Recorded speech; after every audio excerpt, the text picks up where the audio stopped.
১৩,০০০ চাকরি কি আবার অনিশ্চিত? হঠাৎ করে কেন হাইকোর্টের রায় স্থগিতাদেশ দিল সুপ্রিম কোর্ট? সাধারণ প্রার্থীরা কি তাহলে আবার পিছিয়ে পড়লেন? ২০১৬ সালের এসএসসি মামলায় আজ এমন এক নির্দেশ এসেছে যা ভবিষ্যতের শিক্ষক নিয়োগের পুরো ছবিটাই বদলে দিতে পারে।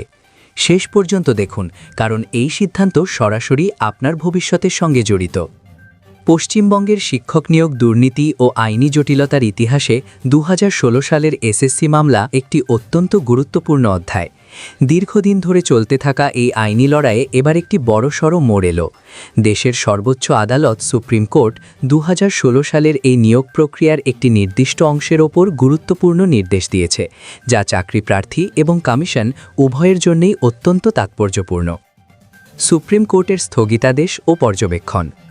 সম্প্রতি সুপ্রিম কোর্ট ২০১৬ সালের স্কুল সার্ভিস কমিশন বা এসএসসি সংক্রান্ত মামলায় কলকাতা হাইকোর্টের দেওয়া একটি পূর্ববর্তী নির্দেশের ওপর স্থগিতাদেশ জারি করেছে।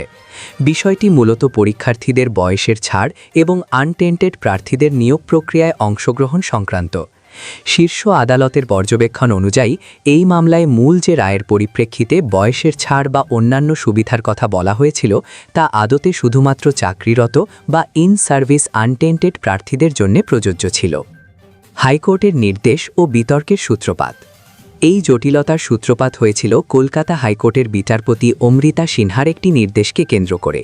হাইকোর্টের ওই নির্দেশে বলা হয়েছিল যে সমস্ত প্রার্থী, তারা ওয়েটলিস্টেড বা অপেক্ষামান তালিকাভুক্ত হন বা সাধারণ আবেদনকারী, সকলকে বয়সের ছাড়ের সুবিধা দিতে হবে। হাইকোর্টের এই নির্দেশের ফলে নিয়োগ প্রক্রিয়ায় বড়সড় রদবদলের সম্ভাবনা তৈরি হয়।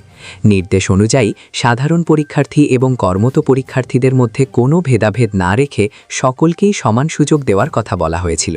আর এই জায়গাতেই আপত্তি তোলে কমিশন এবং অপরপক্ষ। কমিশনের যুক্তি ও বাস্তব সমস্যা। সুপ্রিম কোর্টে শুনানির সময় উঠে আসে যে হাইকোর্টের ওই নির্দেশ কার্যকর করতে গেলে এক বিশাল প্রশাসনিক ও বাস্তবিক সমস্যার সম্মুখীন হতে হবে কমিশনকে।